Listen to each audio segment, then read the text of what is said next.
definitely mounting, even for this cool-headed Frenchman.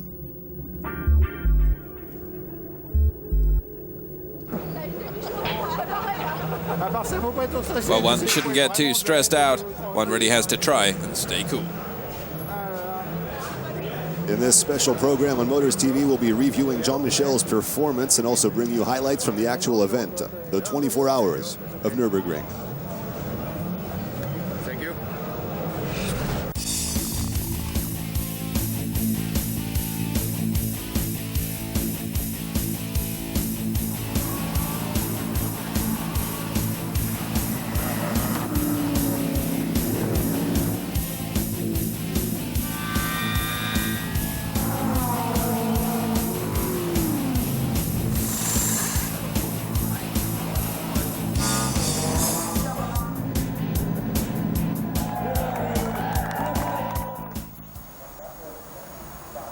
Well, this year the 24 hours of the Nürburgring takes place early in the year, but in spite of the wet and chilly weather conditions, this year again about 180,000 fans found their way to the longest race circuit in the world. And the fans didn't allow their good mood to be affected by the climate. When the Nordschleife calls, everyone's there. The experience of many prior years promised that this year too would be a worthwhile experience in every aspect.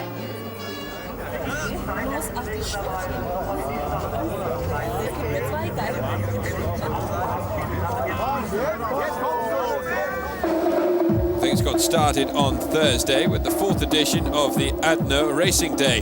2 days prior to the start, the motto was Decibel instead of PS. For fans and drivers alike, a giant party on and around the disco truck. After all, it's not too often that the fans get that close to their Nordschleife heroes. For the older or better, more experienced drivers, it's a very special thing. Oh, for me, it's great to see how the fans live this whole event at the Nürburgring, and that shows how great touring car racing in touch with the fans actually is, where people can see the drivers, get in contact with the drivers. You know, that's something Formula One lacks a little bit, where it's all a bit alienating. So here we are, the people are here to get into the groove. That's a unique thing. And it's an amazing number of people as well. 14,000 people had come to the small town in the Eifel near Nordschleife. The weather was fine and the sky remained dry. Almost the only thing that couldn't have been planned. Everything else was scheduled very well.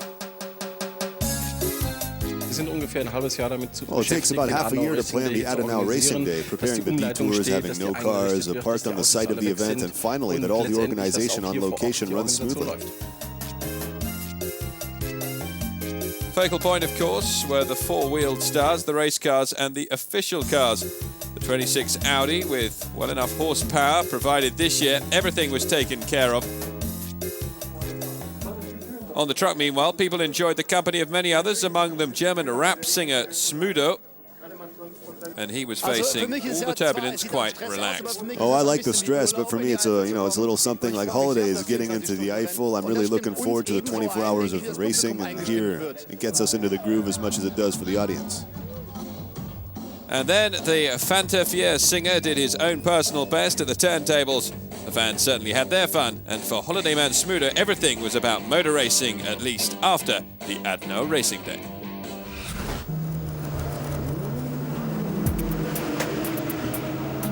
And now back to the Motors TV Racing Team coverage, and a special look at Jean-Michel Duez. Coverage on his car, the BMW number 75, and the first drive for him on Friday morning. Jean-Michel on board, getting familiar with the track.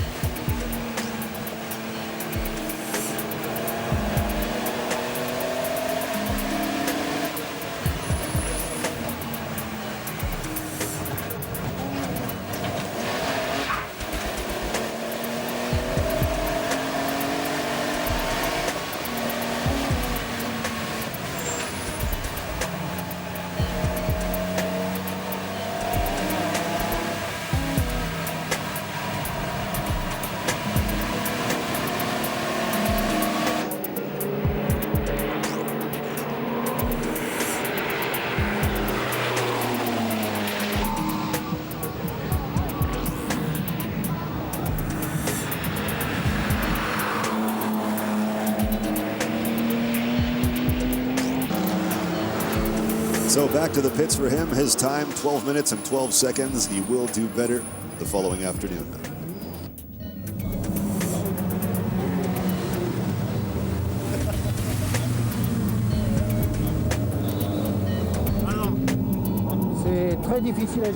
Well, it's very difficult to manage. I like to crack jokes from time to time, but here it's really difficult, just like I thought it would be. There are really fast cars that overtake you and you don't even see them approaching. While you're in the midst of overtaking an even slower car, you still don't see them. It's very slippery, and over the 3 laps I've just completed, I only had one which was clear with some rhythm. Now, I think I can do much better.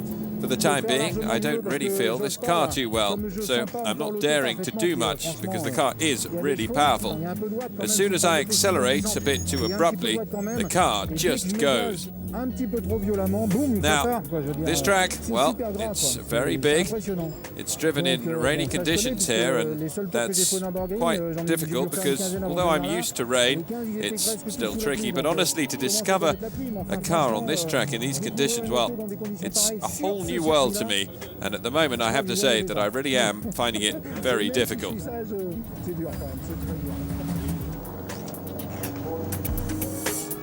Well, just in time for the introductory lap of the Eiffel Motor Marathon, the heavens opened. But since this was to be expected on the Nürburgring in May, the fans nevertheless welcomed their team. After all, there are a few places where you can really get that close to your idols during the introductory lap. This year featured a rivalry of concepts among the favourites. The biggest chances for victory were granted to the 2 Schnitzer BMWs, the Mantny Porsche, the Altzen Porsche and the Zack Speed Viper. With about 6.2 litres cylinder capacity, the Viper lead the field in this category. But the Zack Speed team had to think of many changes since the rules demanded them.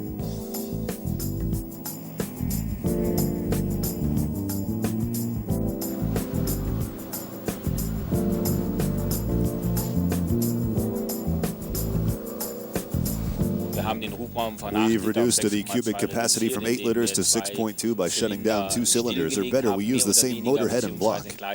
We now start with 6.2 liters, but since we're now subject to the cubic capacity limit, we can leave out the air restrictor. So the engine gets a little more air, making up for the changes, just a little bit.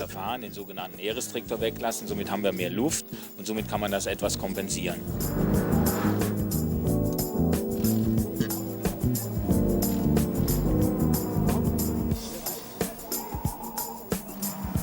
Fewer refueling stops are one advantage of the Schnitzer BMW and the Mantny Porsche, which have lower cubic capacity and 4 and 3.8 litres respectively.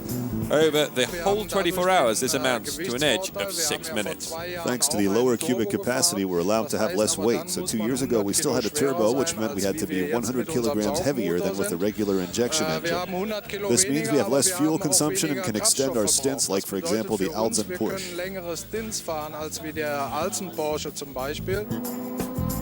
Of course, all top cars have a high torque.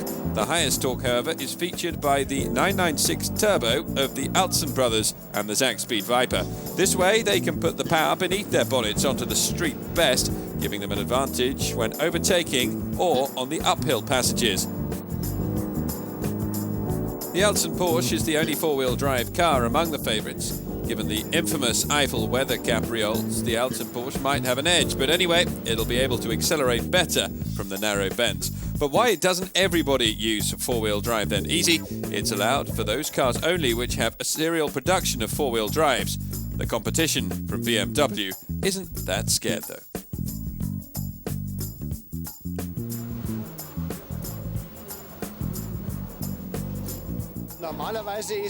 Usually the 4-wheel drive cannot be beaten under these conditions. When you can distribute the force among 4 wheels, it's better for the tire tear, better for the fuel consumption. Only we know how fragile the car can be, so hopefully it gets through well. I'd be happy for Uwe and Jürgen Altzen. They really deserve to win, but we'll try to make it hard for them.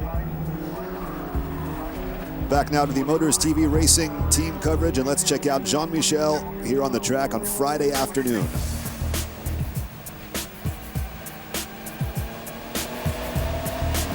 He's a bit more comfortable behind the wheel, a bit more comfortable with his trajectory selection.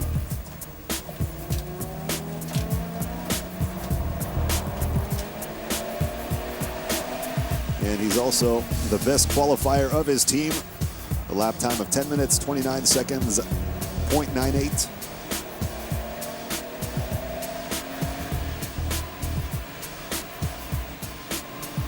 That's just shy of 2 minutes on his previous time.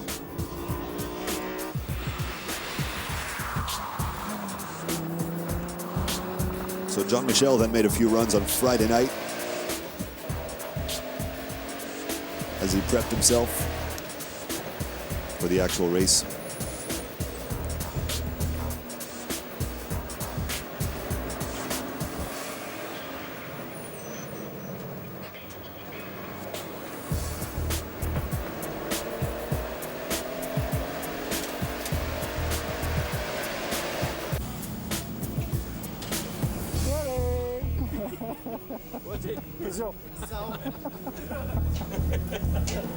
C'est un truc de ouf. Là, énorme, franchement énorme. Well, it's fabulous. I've just finished my first 3 laps on a dry track. I really loved every second of it. I didn't go all the way because there are parked cars and so on, but I really did use the car's grip as much as possible, and I even took off a little. I have to say that it's absolutely great. J'ai fait en fonction de la circulation, mais ceci dit, j'ai utilisé l'auto sur son grip, etc. J'ai même un peu décollé des routes. Bonheur. Welcome back, and at the Motors TV racing team, it's Saturday morning at the HQ. Jean-Michel leaves his hotel, and he knows that today is D-Day. C'est génial, mais oh, it's fantastic, and I'm in the same state of mind as I was when I was selected. I'm on cloud 9 and have the impression I'm in a dream of some kind. So I have a hard time believing this is actually real. I am aware of the fact that I'm participating in an exceptional event, and I'm fortunate enough to be here, and I'm trying to make the most of it. Et j'ai cette chance-là, donc j'en profite à chaque seconde. The physiotherapist has prepared me well, and the stress is positive j'ai la chance d'être and constructive. bien suivi et bien préparé par Stéphane Vouillot, encore une fois. C'est un stress positif, constructif, et donc ça va bien, quoi. So as the countdown to the start of the race continues, it's time to go trackside, and the briefing with the Team Lingman Motors TV, specially set up for this race.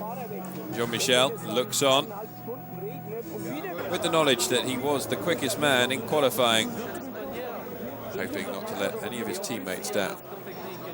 We were in touch with Jean-Michel since the selection process. I prepared him a specific program so that he would be fine physically. He did have a hard time occasionally and called me up to ask if I was certain about the program and stuff, so he suffered a little bit. He was a little bit tired, but I was sure the program was the right one. So 3 weeks later, he started to hate me and was a little afraid of meeting up with him here. But things are really going well, so in the coming hours, he'll be feeling the effect of all the efforts he made, because this is a very physically taxing exercise. L'enchaînement des relais, la course, tout ça, c'est terrible. À peu près prévu que la météo soit catastrophique sur ce Well, the forecast suggested that we would have appalling weather conditions, and that's what we got. We also had forecasts that Jean-Michel would be a fast driver, and that's what we got. So he really got off to the right start, even in practice. I believe he's the fastest driver of the team. The car looks in great shape, but a little luck could always come in handy as well, of course. De fonctionner parfaitement bien. Maintenant, il faudra un peu de chance, comme toujours. On a avec nous. Along with us are the people from the Subaru Rally team, the official Nissans, BMWs. We're really fortunate. This is a flagship endurance race, and the atmosphere is great. There's a fantastic cocktail of cars on the track. That's something we can feel, body and soul. De 600 chevaux jusque la AX de 82, c'est incroyable ce mélange. Et même physiquement d'être ici, on l'a dans les tripes. And so out onto the starting grid, and the tension is beginning to mount. Oh, it's impossible to describe the feeling. This is my car, and I'm participating in the 24 hours of Nürburgring. Wow. A teammate is about to take to the starting line, so I'm trying to register all this in my mind because it'll be something I want to remember all my life. I'm trying to manage my stress as well. ad vitam aeternam. So when you see all the people here, you really think you're at the start of a Formula One Grand Prix.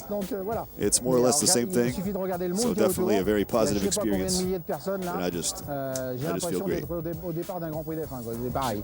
C'est pareil. Good drive.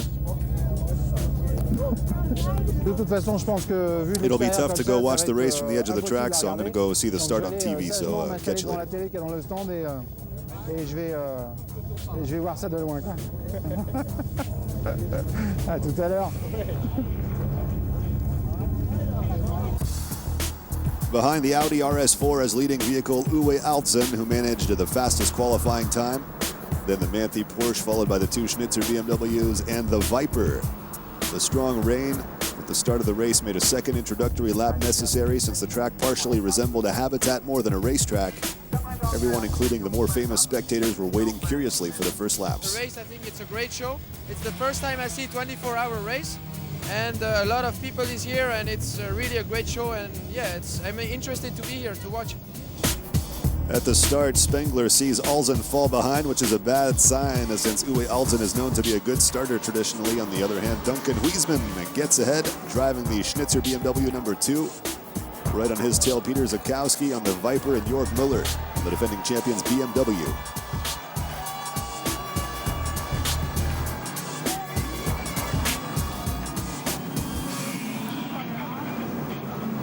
Castrol S, the Nissan Skyline of the Falcon team, and the second Viper with Marcus Grossmann behind the wheel.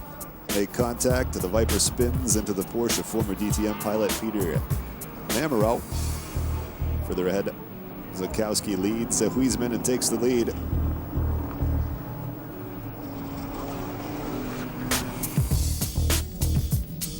Oh, the start accident again in slow motion, so Grossmann and Roland Asch on the Nissan refuse to concede an inch. So both spin, leading to the Mamarau Porsche colliding with the Viper.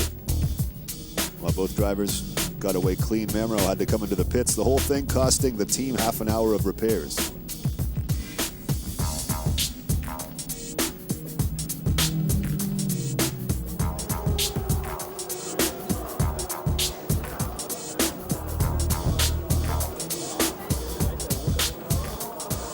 Well, on the left was the Zack Speed Viper, which spun, hitting me on the front left-hand side. That damaged my radiator, and that was it. I really can't believe that in the first lap already they want to drive through that turn 4 cars at the same time. I think it's ridiculous. In a bad mood, also Uwe Alzen coming into the pits. He rounded the Grand Prix track only because something was wrong, apparently. Analysis and repairs were to last more than 2 hours. The turbo loader just died down and had to be changed. Everything went according to plan if it hadn't been for the second introductory lap. Everything drowned. We got so much water into the inlet manifolds, the cooling, that nothing works anymore. It also took us a lot of time to detect the problem and then dry it all. And it's only after this that we've managed to make any progress whatsoever. Peter Zakowski on the Viper now in front of the two BMW with Huisman and Dirk Muller. But at the lowest point of the track in Breitscheid, Huisman touched Zakowski's car just slightly. Under these conditions, a spinning can hardly be avoided. In the second of 3 start groups, the two BMW 320i of Schubert Motors have taken the lead. Drivers Claudia Hürtgen, 2 times a DTC champion, Mark Henrici, currently the best private driver in the WTCC. Although both finished the training among the top 25, they start with a delay of 2 minutes in positions 75 and 76. This is because they are adjudged to have chances only to win their groups, and so they have to start together with their competitors. Opel head of motorsports Volker Strycek competes in a black 2-liter Opel Astra Coupe. Out in front, the two BMW have gained a little gap over the others with a sound distance. Follow Lucas Luhr in a Manthey Porsche, Nordschleife's specialist Dirk Adorf on a V8 Star Jaguar, and Peter Zakowski.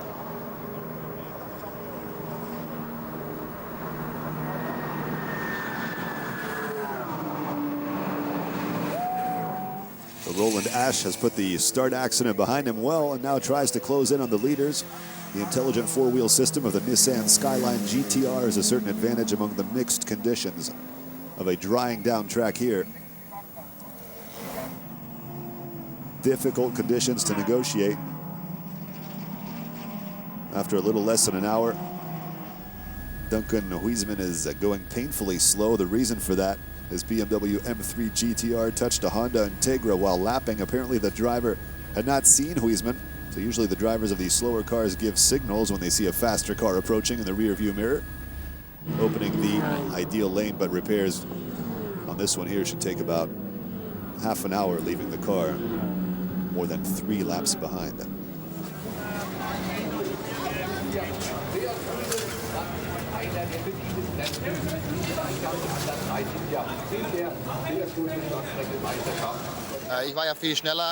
Well, I was going much faster, trying to overtake him, and then I braked into a right turn.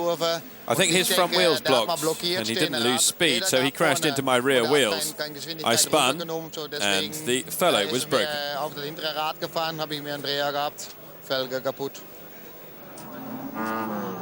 Now the BMW #1 leads just in front of the Manthey Porsche. Meanwhile, tires and drivers have been changed. The top teams are now all on slicks.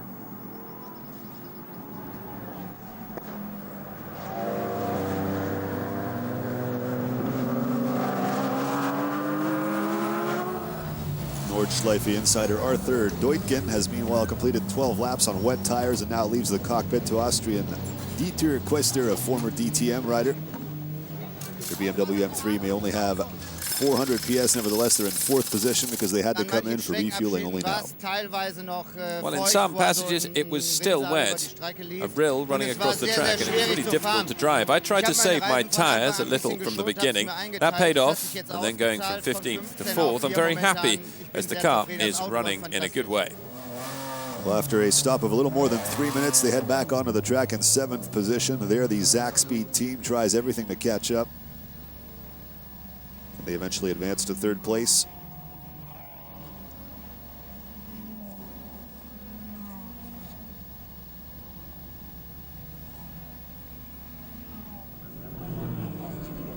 Bad luck, on the other hand, for the V8 Star team around Dirk Dorf. Engine problems leading to an early end of the race for him.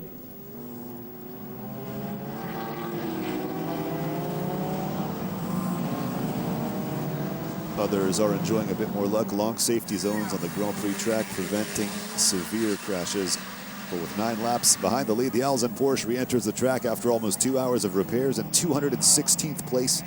The Manthey Porsche, on the other hand, has not had any problems. The only battle, the changing weather conditions.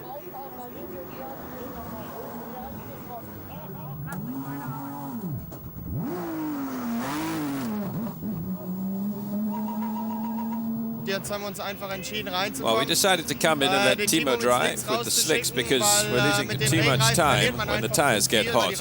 You look for puddles, they become less and less effective, and consequently, you lose too much time. Meanwhile, the cars from the alternative fuels group do not have anything to do with the overall lead. The VW New Beetle, steered by Smudo, Tom Van Lovis, Rudy Zehr, and Thorsten Stadler, is in 100th position after 2.5 hours. It was 3 years ago when the Team 4 Motors PR first became focal point in the class of alternative fuel cars at the 24 Hours, for 2 good reasons. For one, no other than rapper Smudo drives the VW New Beetle, and because they use a very special fuel, biodiesel. 2004 was a roller coaster of emotions for the team. After 23 strong hours, they almost had to stop in hour 24, then experienced salvation through a teammate and finished 138th. They had just one wish afterwards.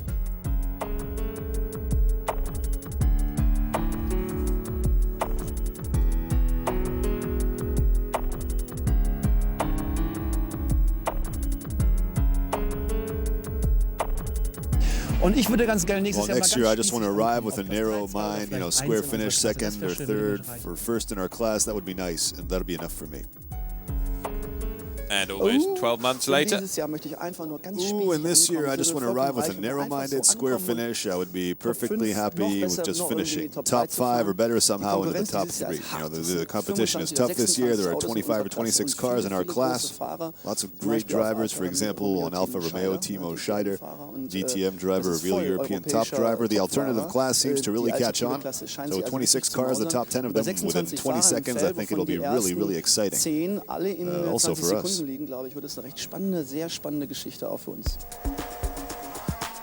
the concept unchanged in 2005. Smudo remains true to his biodiesel. The team easily is in compliance with the current particulate matter discussion in Germany.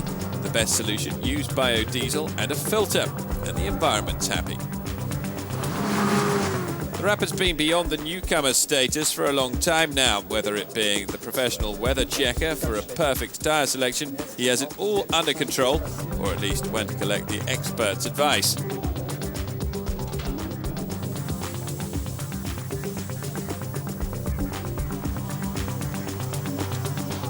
So he knows when to put on the right tyres, and as we all know, that's an essential part of racing at the Nürburgring.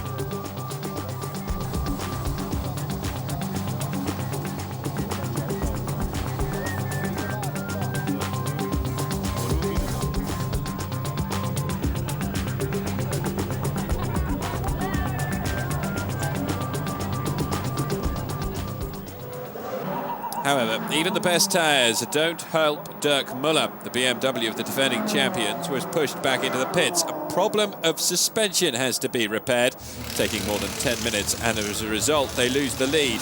Müller becomes victim of the infamous Nürburgring weather, when it rains at just one part of the track, while it's dry everywhere else.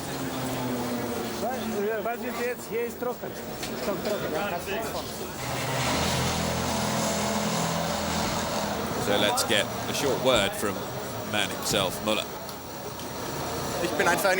Well, I just got into the rain comparably early in the area of the Hatzenbach, and I couldn't return to the pits and had to complete the whole lap. It was raining cats and dogs with giant hailstones, and at some point I was leading a pack, having 8 or 9 cars behind me. And around Bergwerk there was water all over the track, so this was like power boating. And I came in there first to toughen the crash barrier just a little bit, so I was able to go on. And behind me, gigantic chaos, everybody sliding off the track. Then I came into the pits, the boys had to repair the suspension at the rear left, which took quite some time.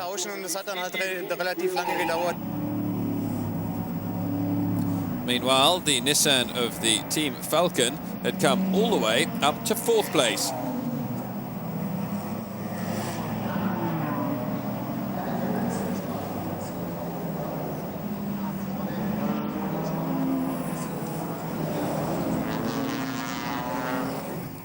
And the Zach Speed Viper, the car that had suffered that awful twist and turn early in the race, that's now into the lead for the first time. The Reptile had managed the small accident in Breitscheide very well.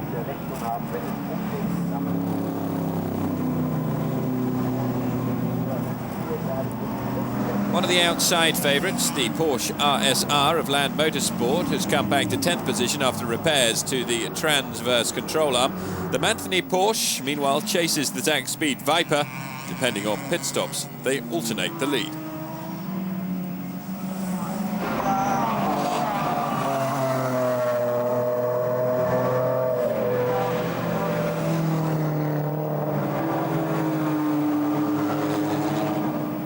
So, after about 3 hours, the Viper leads. The Falcon Nissan's in second, steered by Takeyuki Kinoshita. Both cars weigh about 1,350 kilograms and have about the same power, with 500 horsepower.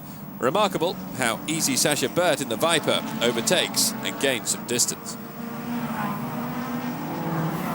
Although they came into the pits with an engine problem after the first introductory lap, Johannes Scheidt has managed to pilot his BMW M3 GTRS back into the top 20.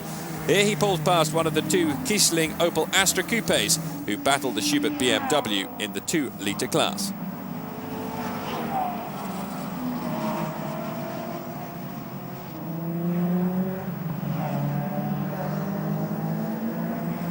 the Schubert BMW does seem to be out of reach from the other cars of their class. With lap times of 9 minutes and 50 seconds, they're only 40 seconds behind the fastest cars.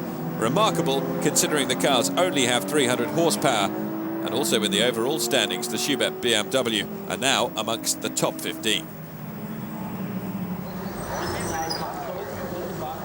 Well, now the Eiffel presents itself from its most beautiful side. The V8 Star Opel of the Oeschmer team cannot profit from this anymore after an accident around Flugplatz.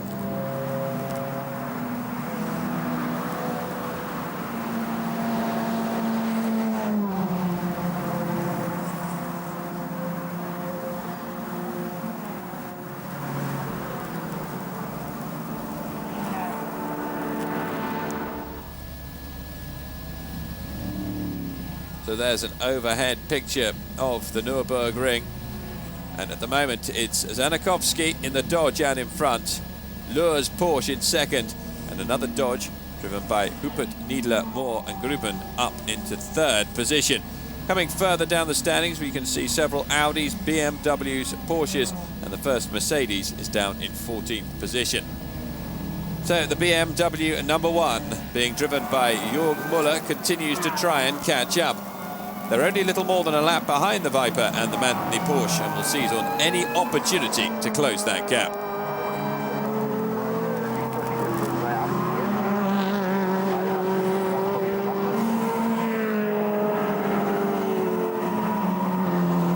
The lead Viper is still running without any problems at this stage of the race. It re-enters the track as dusk begins to come down, directly behind the BMW number 2, but 2 laps ahead of it.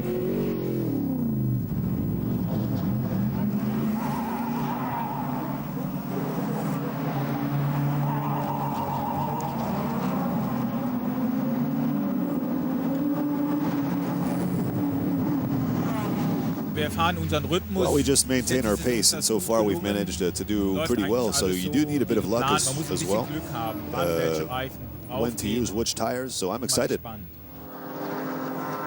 the Viper and the BMW 2 meet for a direct encounter. The BMW may be 2 laps behind, but the confrontation looks great nonetheless.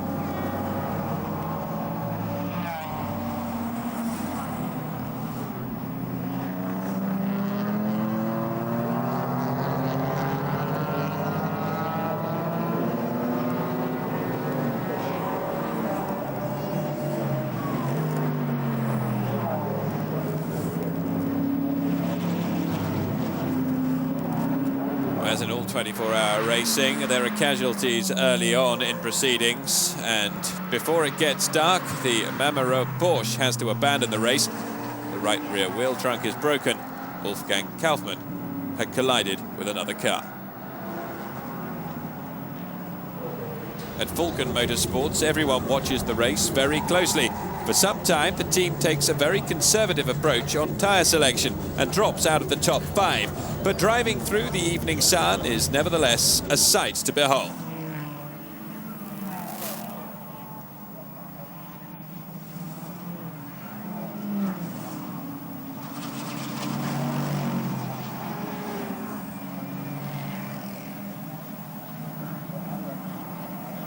Still going strong is the BMW M3, number 68 of Duller Motorsport. For a while, this comparably light car manages to break into the top 3. They're inferior to the top cars only in high-speed passages of the track. However, it was something that was unlikely to last.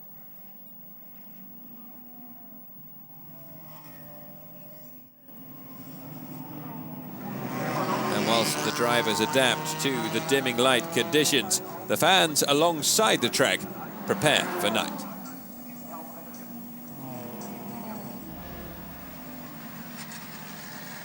Many damaged cars head into the pits at this stage of proceedings.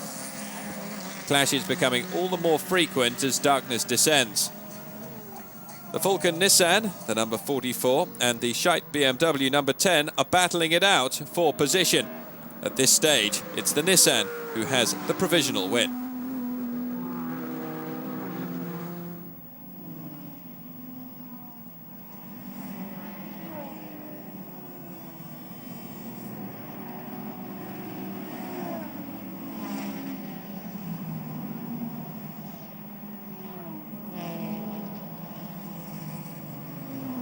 once again, the BMW number 2, and Zach Speed, a Viper, the leader, the number 77, meet. The BMW wins this time, but the cars are, of course, still 2 laps apart.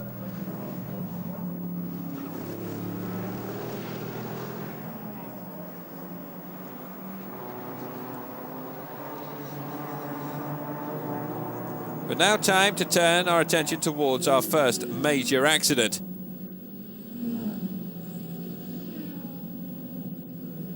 It occurs at the Nordschleife shortly after the jump around Flugplatz, the Honda Civic Type R of Dennis Kribbing completely crashing into the barrier. The Viper, meanwhile, has only minor problems whilst trying to drive 9 instead of 8 laps. The fuel reserves fail. The final meters to the pit require additional manpower. Well, that was scheduled. We came in and our fuel reserve system had a minor problem, so we had dropouts and it didn't work well anymore, but we fixed that. Due to the loss of time, the Mantini team are now the new leader.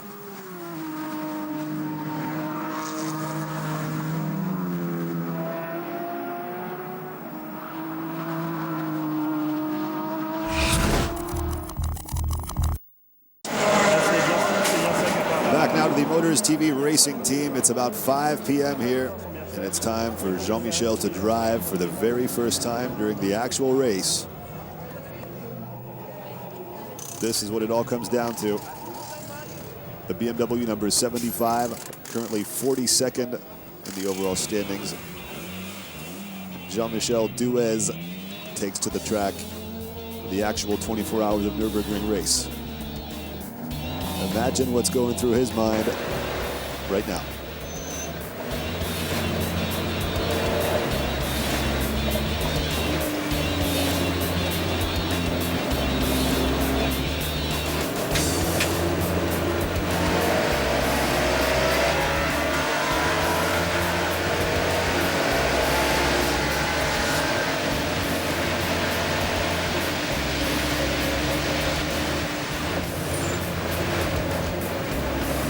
So he gets behind the wheel. The car's in 42nd place overall. And thanks to Jean-Michel's driving ability, he climbs up to 19th position.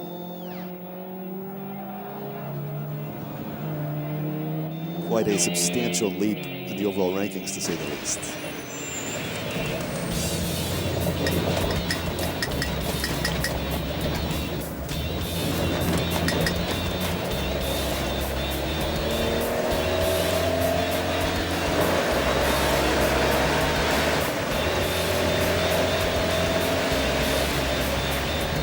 His second to last lap, he even beats the fastest time for the category. 12 minutes and 13 seconds.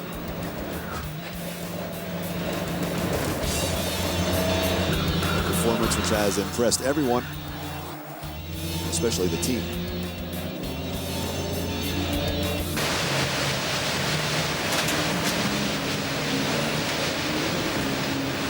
As he builds up in confidence, his trajectories are getting more and more precise.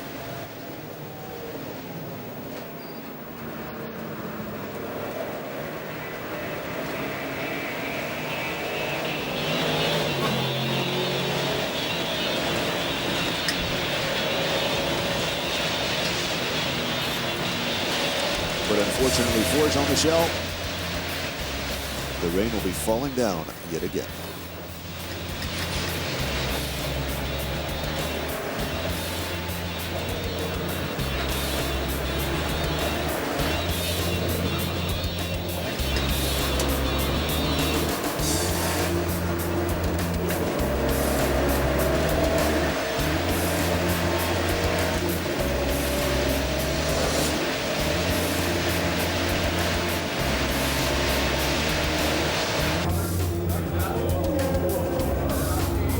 His teammates look on like, wow, that's what you call a real driver. Rainy conditions back on the Nürburgring track. Unfortunate for Jean-Michel. So it's back to the pits for him. And we can see he actually hit something. So some repairs will actually have to be made on the car.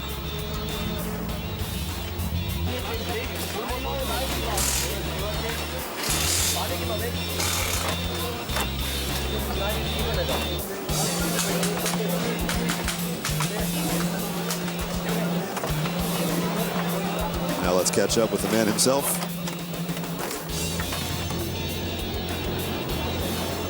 On était en mixte, donc Well, we were with the intermediate, so when it started to rain, I felt that there was something we could try and do. So I was overtaking everyone. I said to myself, let's do something extraordinary. I did 3 or 4 laps like that, but on the 4th, I was braking at the end of the straight as usual. Not more, not less. But I spun off on the grass, and unfortunately I hit the rail, and that's the reason that you see the team working on the car and doing all of the repairs. And so after 10 minutes of repairs, the BMW was able to get back on track. Jean-Michel actually thought he was with intermediate tires, but he really was on slicks. Slicks in the rain. It doesn't go down too well. Jusque-là, c'est parfait. C'est ce que je lui dis. Well, until now, it's been perfect. We would have signed if we'd seen that. After 3.5 hours of racing, he's 25th in the overall standings. The incident taken into account.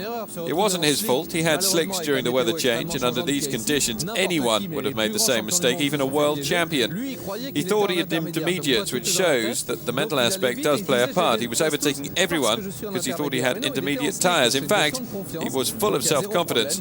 Doesn't matter to have lost 10 minutes, 1 lap in this kind of race. So Jean-Michel now off to the paddock to have a little R&R. Il n'y a pas mieux pour les chaussures.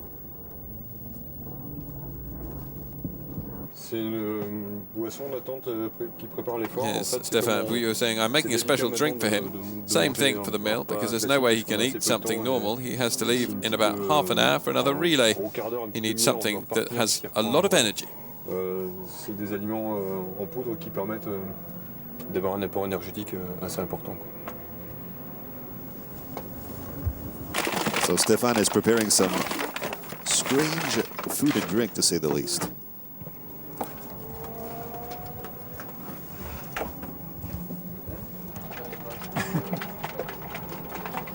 So how does Jean-Michel feel about this special concoction? Well, I'm a little concerned. I'm drinking things which do have a strange smell. I don't know if it's caramel or if it's something else, but it's certainly bizarre. The person in charge says that's what I need, so... Mais bon, mon préparateur me dit que c'est bien, il faut que je boive. Je m'exécute. That is not good at all. The cheese sandwich, I have to be honest, was much better. Ah là là là. Ah là oui, effectivement. Alors le sandwich au fromage, il était bien meilleur. Je confirme. All right, well, the 2 chefs are at work here, doing what they know how to do best. Voilà, alors regarde, ça c'est du beau potage, ça. Oh là là. Là, on sent toute la senteur de la Provence, ça nous remet le corps, ça te tienne dans la peau. That's a great little soup there. You can feel all the scent of regional France and traditional smells. Merci. On fait les courses tous les jours. Gauthier, one of the chefs, said we've done the shopping, have enough supplies, and here we've prepared the food for Saturday night. La nuit de la course, et enfin du samedi, la nuit et le dimanche. Well, what can happen when you're not seen by the driver in front of you and you still overtake? We can witness it right here. The Kissling Opel number 143 with a Finnish German driver crew almost became the victim of this daring attempt by Audi 8 NTT number 106. And the sparks also flying where the fans are on the grill and high above the ground.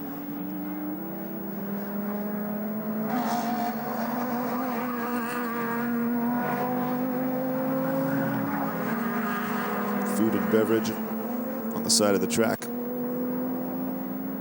I did this race last year, and you can see them from the track, and you can smell the burgers cooking on the barbecues and stuff, so it's a great experience. It's just a pity the weather's a little bit wet, but that's what happens when you race in May, I guess. Well, we're approaching the core of the night. The BMW number 1 still in 3rd position. It launches an attack on the top 2, number 46 Manthey.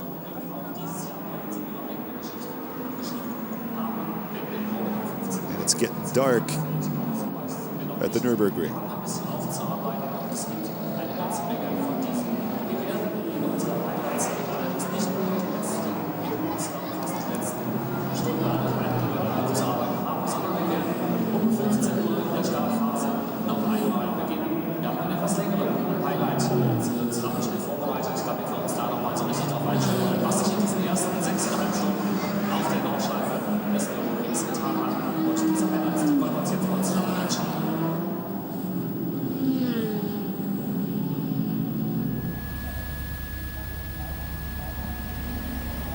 So look at the standings after 8 hours of racing. The Porsche 911 GT3 MR with Lure, Bernard, Kolar, and Thiemann leading the way.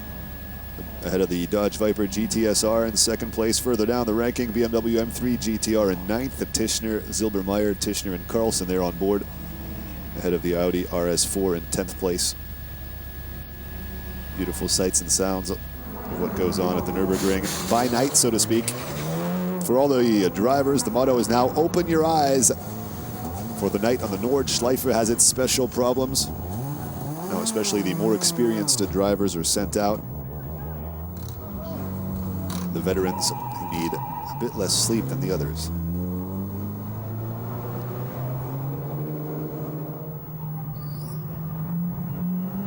So pit stop here for the Manthey Porsche. Lucas Lure, the leader, takes the wheel from Marcel Thiemann, who had been the first to enter the night.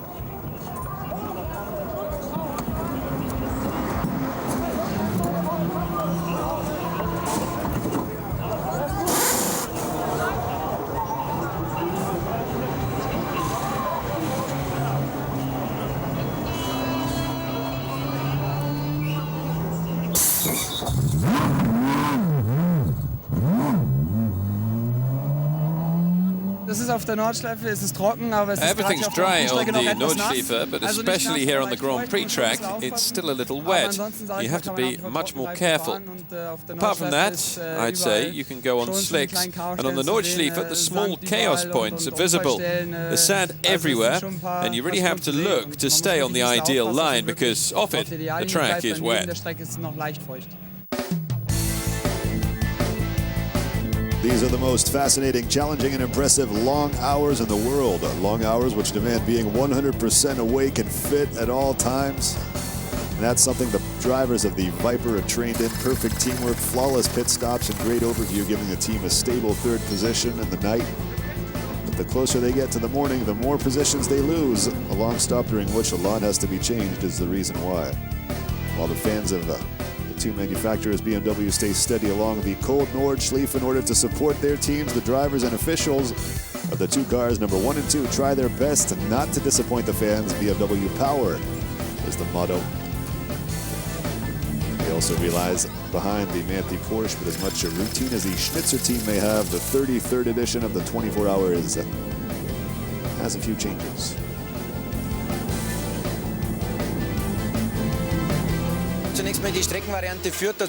First of all, the track variant leads to longer stints, also in terms of kilometers. That also means you need more fuel, and so it's a fact that we can only go for 10 laps under ideal circumstances.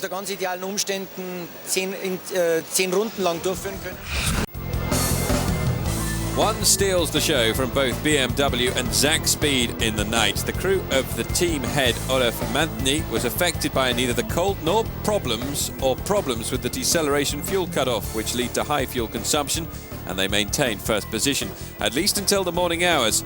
And although the will to see it through was strong, as sometime tiredness sets in, apart from the team officials. Well, we'll go sleep once it's over. Why should we sleep? We have all those young mechanics. They go to discos at night, so they can also work a night through once in a while. I don't need relief. Well, at the latest, after a small fire in the pit lane, everybody's awake again. The victims, of course, the Porsche of the Elson brothers. Their ill luck continues, and the mood of the team, understandably, hits a new low. Short while later, the Schnitzer BMW is hit with bad luck and the victory becomes a distant dream. After running as top favourite for a long time, the BMW suddenly is forced into a stop. A long stop.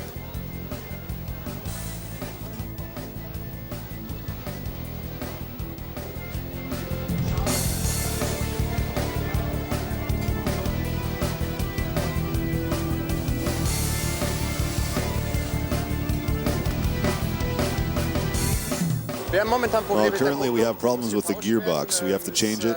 It slid through and we have to see what's happening there, so we change it, then we head out again.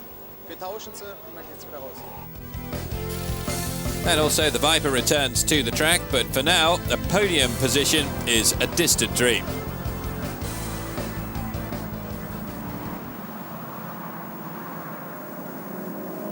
For over 100,000 fans who spent the night along the Nordschleife, motorsport temporarily moves into the background. What counts more now is what every one of them has to offer, be it in terms of beer consumption or other artistic capability.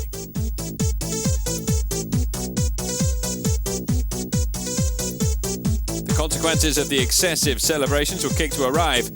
Maybe a beer to balance out the effects would help.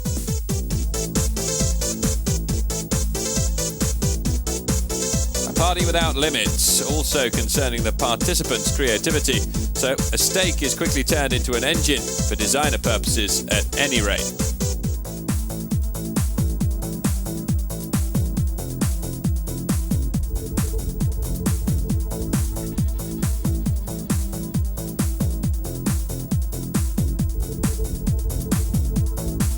Everyone brings his sweetheart. They don't have to be female. Everyone does what he or she likes best. But somehow, everything has a little bit to do with cars.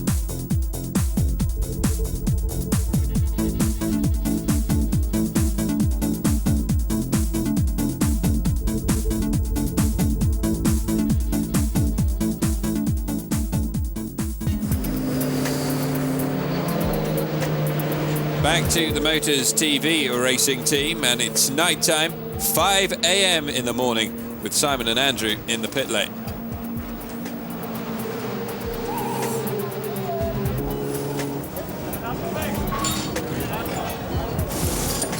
It's something very new to me, something I've always wanted to do, or at least have a go at, and it's very good. I really am enjoying it, coming to Germany, all the hospitality.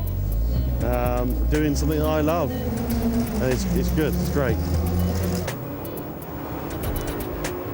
Obviously still in the night and still at 5 a.m. and it's time for a driver change for the BMW team. Jean-Michel's just completed yet another stint. His first one was between 8:30 p.m. to 11 p.m. and he's just done the 3 a.m. to 5 a.m. shift. So it's time to catch up with Motors TV selected driver and see how he coped with the conditions in the night.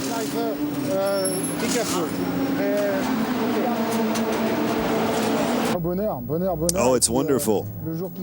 I drove exclusively on dry surfaces and I really got the track ironed out by night. So I was in good form, no stress, I really loved it. At one time there was a big compression. I was going full speed during my last 2 laps. Full speed.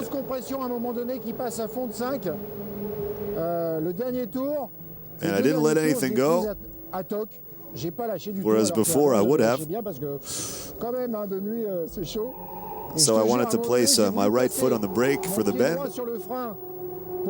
but I almost wasn't able to do it,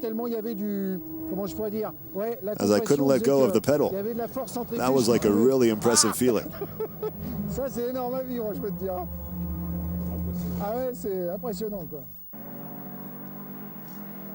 It's just before 6 a.m. in the morning.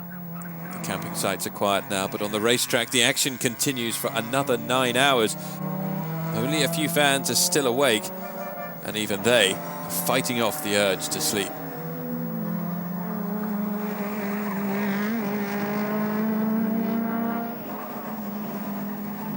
The BMW number 2 still in second position. It's 1 lap behind the leader, but is exactly the early morning that sees a lot of action and changes in the order.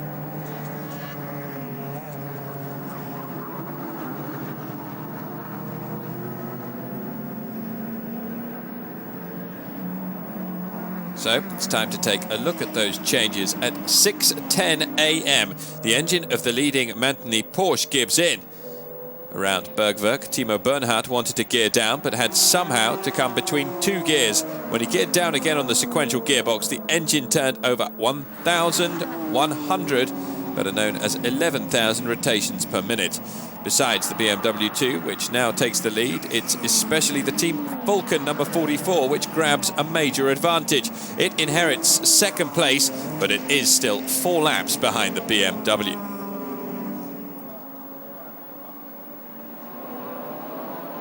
So, after 16 hours, the cars that are still running in the race look like this. The BMW leads, Porsche second, Nissan third.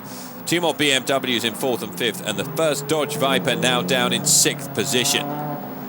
Further down, it's Porsche domination as expected. A few BMWs also managing to break into the top 16. That BMW M3 GTR at the bottom, 11 laps down though on the current leaders. The Scheidt BMW number 10's had an outstanding night and is now in 4th position behind the defending champion, the BMW number 1.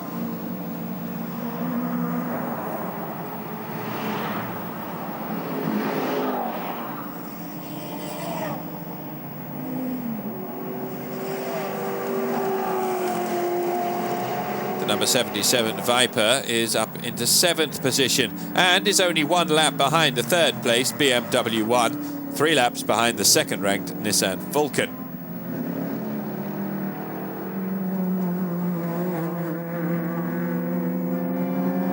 The BMW number 1 is back on its own. It's going for it all the way. After the nightly problems, Jörg Müller has managed 2 of the fastest laps.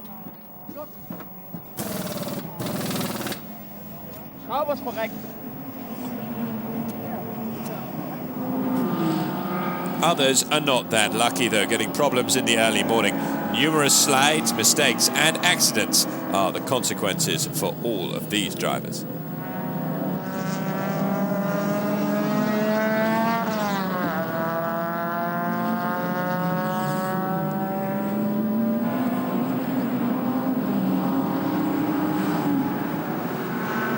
So the early morning proving to be a particularly treacherous time out on the track, and many cars suffering the consequences.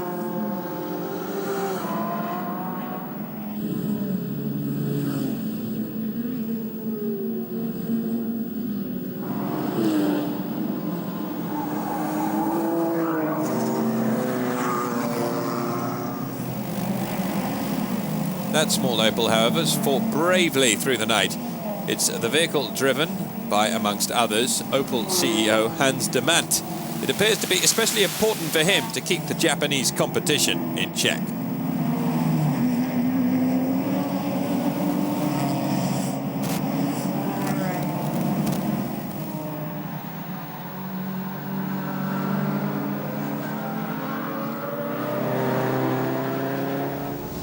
Then another shock.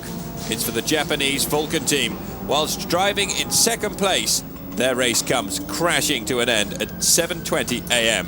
Especially disappointing since it was the final appearance of the Nissan Skyline. The podium was the goal, but technical problems spoiled it all. Without a personal mistake, driver Dirk Scheusman hits the crash barrier.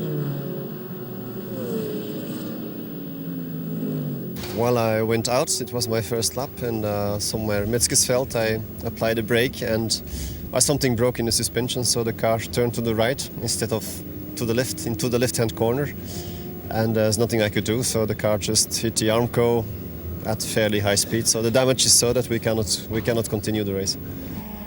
And it was not to be the only disappointment. The Scheidt BMW suffers engine problems. The Land Porsche has again damaged its wheel suspension. Both cars cannot continue.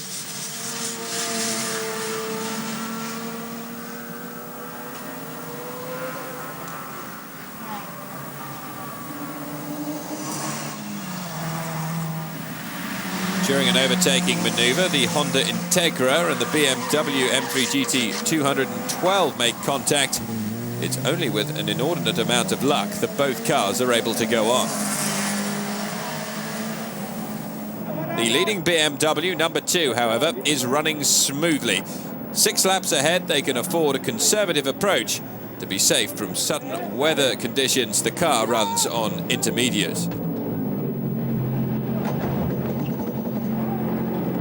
At around 7:50 a.m, Lucas Luhr at the Manthey Porsche re-enters the race. They've dropped back down to 12th position. All victory and podium dreams are, as a consequence, over.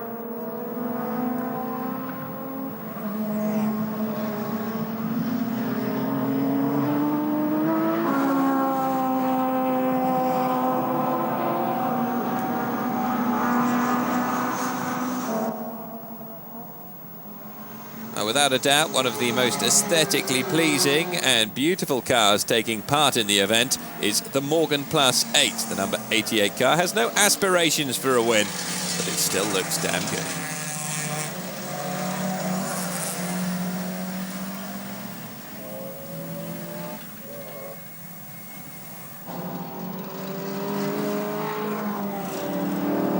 Time and time again, rain falls in the same passages or oil is spilt on the track, making racing very difficult. And again, the Manthey Porsche is amongst the victims. Only 2 laps after their last repairs, a broken suspension again costs them plenty of time.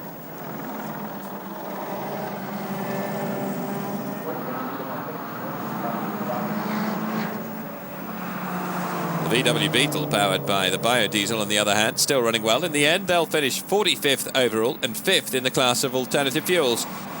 Winner in this category is the Alpha 147 ITD, steered by FIA GT driver Timo Schneider and Michael Bartels, who didn't start in a Maserati as was originally planned.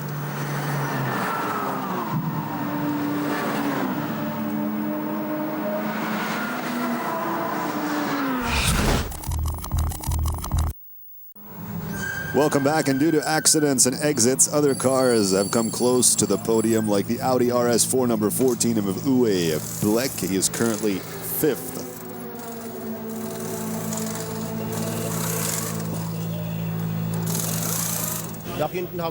We have created a little gap behind us now. Of course, we now have to look ahead.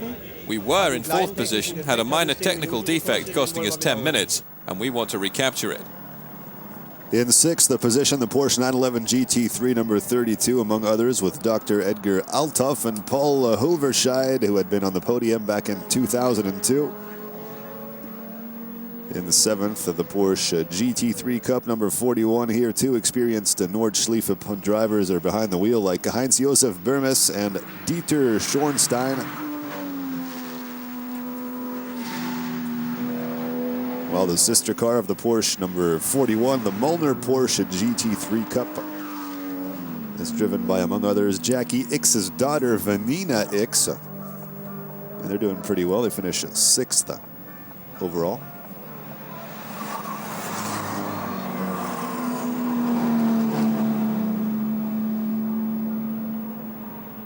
I didn't expect much. I expected to have a lot of work in the car because I was told the Nürburgring and the Nordschleife was very, very difficult, and with the weather, the conditions were so extreme that I was really wondering where I was going. Now I cannot believe that we are in the top 10.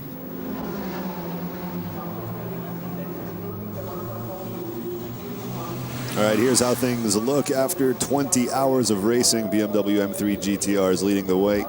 1st and 2nd position ahead of the Dodge Viper GTSR. In 3rd, further down, Porsche 996 GT3 Cup. Morin, 11.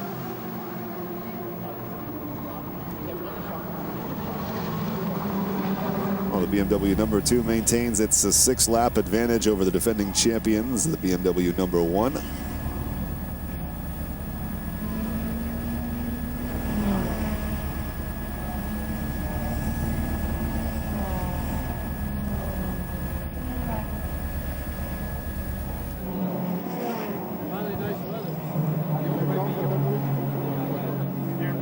Well, the second placed BMW number 1 and the third, the Zaxpeed Viper number 77, separated by 2 laps. Nevertheless, on the track, they do take the opportunity for a little duel.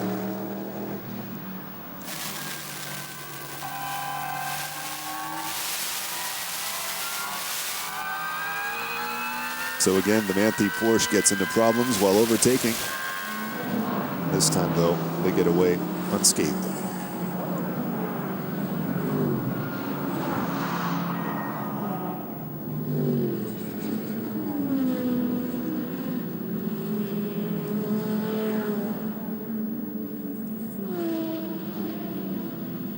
Well, I think we've done pretty well. We've got back into the top 10, 9th overall, I think.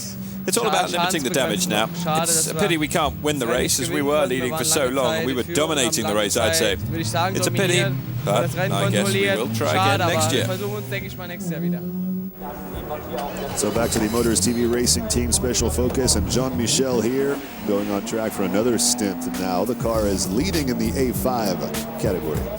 Well, there's a little bit of sun, there's happiness, people are starting to smile. But one has to say that for the last half an hour here, we're happy, although it isn't over yet.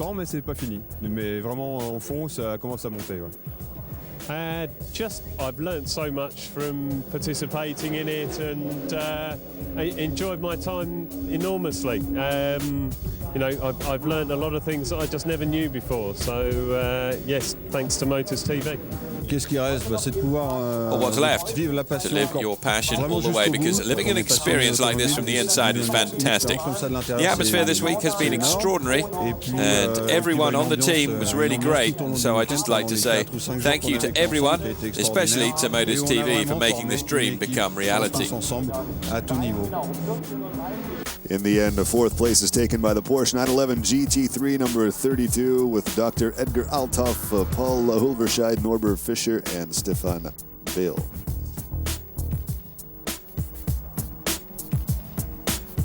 Fifth place going to Heinz Josef Berms, Thomas Kohl, Dieter Schornstein, and Andreas Boven-Ziepen on the Porsche GT3 Cup number 41.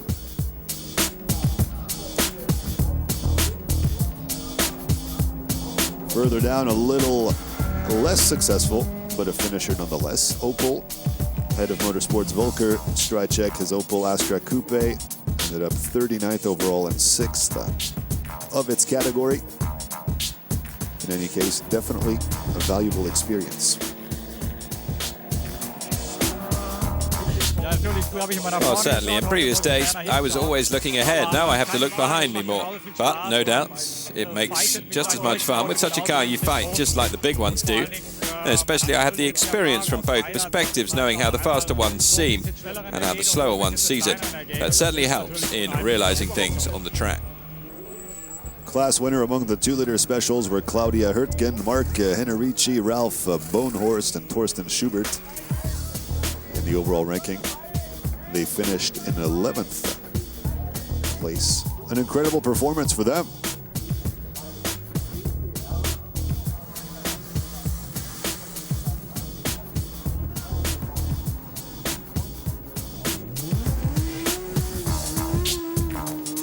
And let's turn over to Mark Henrici for some reactions. Well, firstly, it's a great feeling to start here, and then it's an even greater feeling to be on top in such a strong class with 45 cars. But I don't want to start celebrating just yet. We have more than an hour remaining, and a lot of things happen at the 24 hours.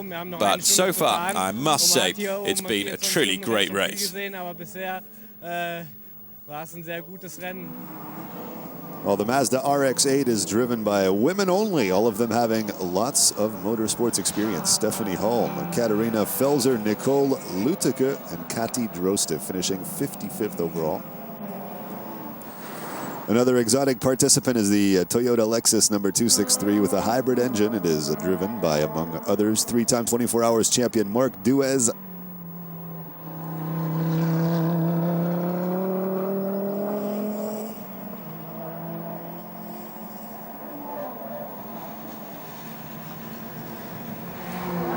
While the best car from Group N finishes 19th overall It is the Honda Civic Type R of Flipper Motorsport. Drivers are Harold Tunis, Norbert Burmes, and Marcel Engels. Another car that made it all the way to the finish line is the Alton crew in 10th position here.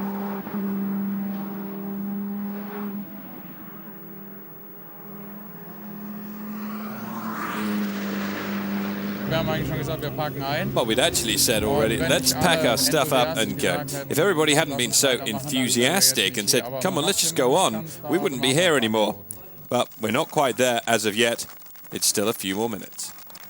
And the Eiffel Weather uses this chance for a final taste of bad weather, but the Viper manages the situation without consequences. A little later, the leading BMW does collect the field, and everybody who has made it so far is greeted and cheered on by the fans.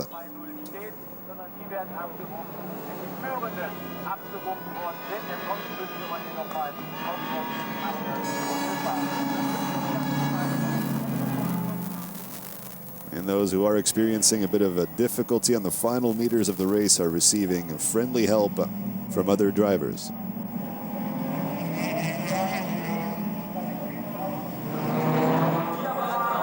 And then among cheers and celebrations, the winners across the finish line. Boris said has the honor to steer the car across the line.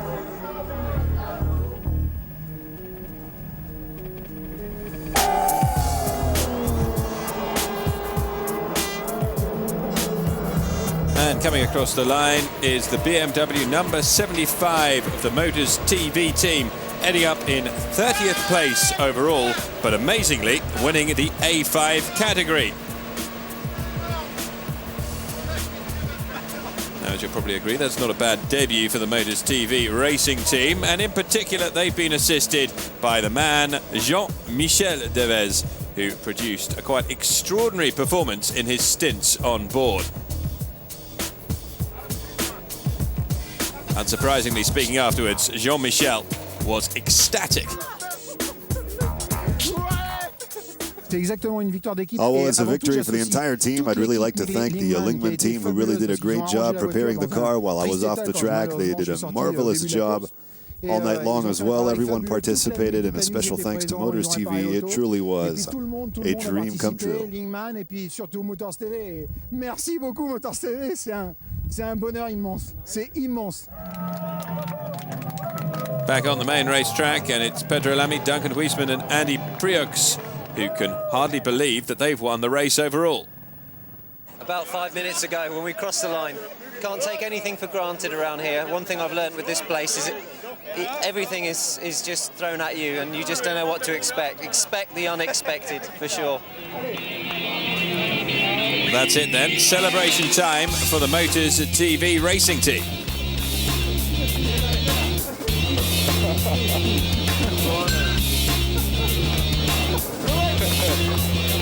I enjoyed it.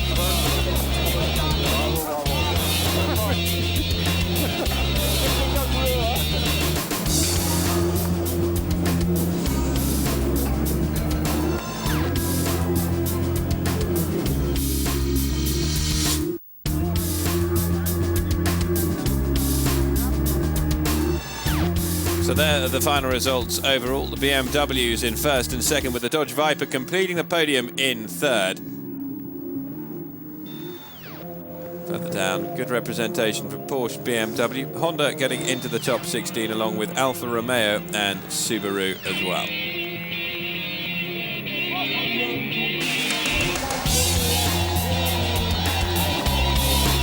Sheer happiness for the winners. Pedro Lamy winning the 24 hours for the third time. Boris said that Duncan Huisman and Andy Priault, on the other hand, doing it for the first time. Priault had driven on the Nordschleife for the first time only this spring. An incredible success for the ETCC champion.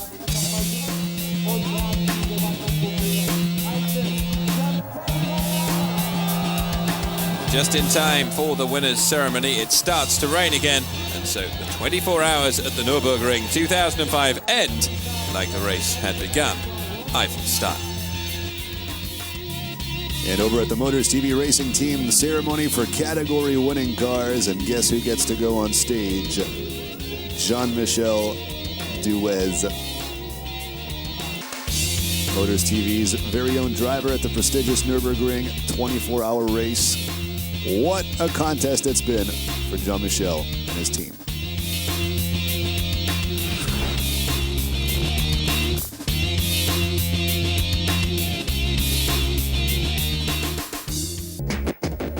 Now at last, the final version of what is the best PC simulation at the moment, GTR, has arrived. We've been hearing about this for the past few months. The first game from developer Simbin pushes realism to the extreme. Forget about the rest, GTR features everything that is successful in an automobile simulator, and then much more. To begin with, there is the very official aspect of the game. GTR was created in collaboration with teams and championship organisers. The list of cars has been increased from the initial versions.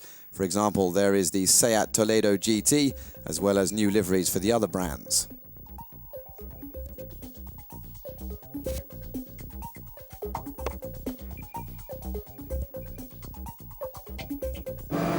The well-known 24 hours of Spa mode has been highly anticipated, with by consequence the 4 periods of the day: sunrise, day itself, sunset and night. This is the largest evolution from the German game, but it also is a slight disappointment. Probably for graphic quality reasons, the transitions between the different times of day take an eternity to boot up. For sure, a player can take advantage of that to restock their snack supplies, but all the same, the boot up time is far too long. Despite all that, though, the rendering is excellent. The sky tints and clouds are very realistic. At night, the task becomes even more complicated, but also more captivating. The tension is such that palms become sweaty and backs become very hot indeed.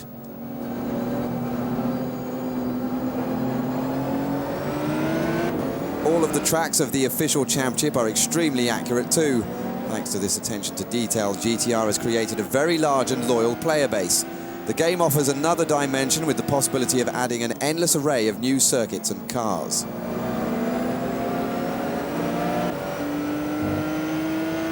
Once on the asphalt, which is as top rate as ever, the best PC players can get down to business.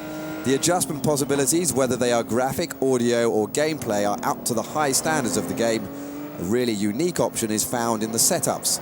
If you have run out of ideas, it is now possible to download setups from other players online via the game's interface. And on the subject of interface, the control of the game's peripherals was particularly well optimized. There are specific adjustments for certain steering wheels, for example.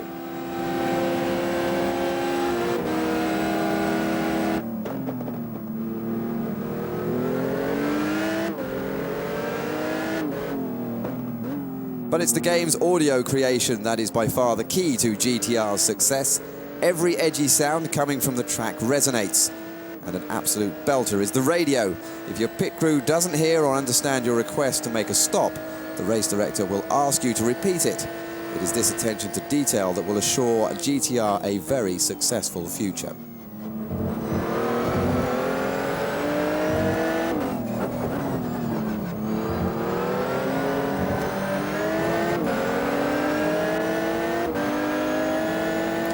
The physical motor is also up to the task. In GTR, only proper and smooth driving will do.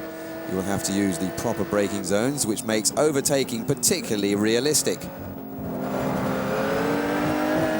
Go offline and instantly the performance of the car diminishes.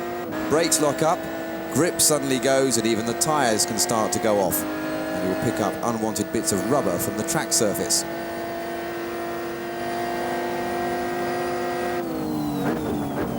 The artificial intelligence is very efficient and allows for some good old-fashioned bumper banging.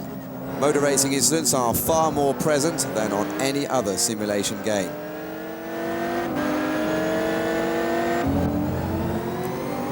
Now there is a multiplayer mode that from time to time proves to be just a bit weak.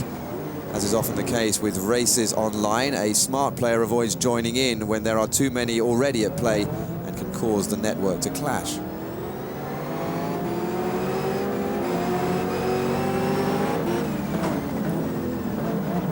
Now, if you've already got the racing bug, if you're a dedicated viewer of 3D Motors or the many races shown by the channel, GTR was created with you in mind.